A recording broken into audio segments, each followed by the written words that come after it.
Za dedinou v malom domku, kde nič dobre nepočká, žila jedna stará kurva červená čiapočka. Žilo sa jej celkom dobre, večer zažil nám paše, hodnili si pri nich piče veľkoštetkou na flaše. Žrali, pili, fetovali, chrúmali aj algenu, potom vo sne vydávali trojmetrovú cicinu. A v tom nudnom položení želali si chlapčiska, čo by ich hneď otrčili tie smradlavé pičiska.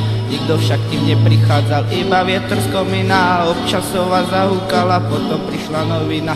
Stará materská pávati na smrteľnej posteli, prikol na ňu drevorúbač, len tak letmo od dverí.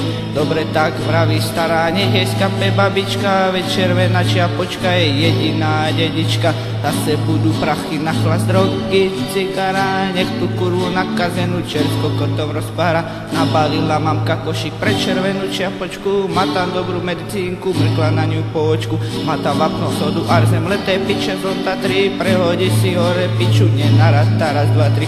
Vyrazila horou čiernou s košom plný dobroty, len čo sova zahúkala, už si srala na pety. To nebolo ešte všetko, čo ju cestou čakalo, ozvalo sa z hory vytie, to ju strašne lakalo.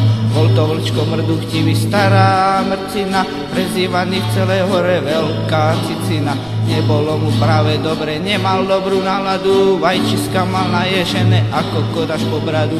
Stoj ty hajtra nakazená, dole kalhoty, budeme mať celý večer veľa roboty. Pičisko ti poprevriacam celú na ruby a potom ti ten kokotisko vrazím celý do huby. A už sa vlčko na ňu rezko brazia, keď tu ona naružlivo chňap ho za vajcia. To sa karta otočí, vlčko oči vyvalí a ona si ten kokotisko vrazí celý do huby. Vrazí si ho dnuka, ba aj so sírom, vlčko do nej strieka.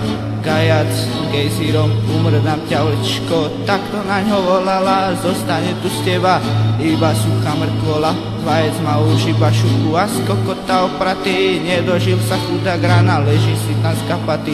A tá kurva nakazená stojí nad tým bojiskom, cecky ostrom otiera si piču vody boriskom.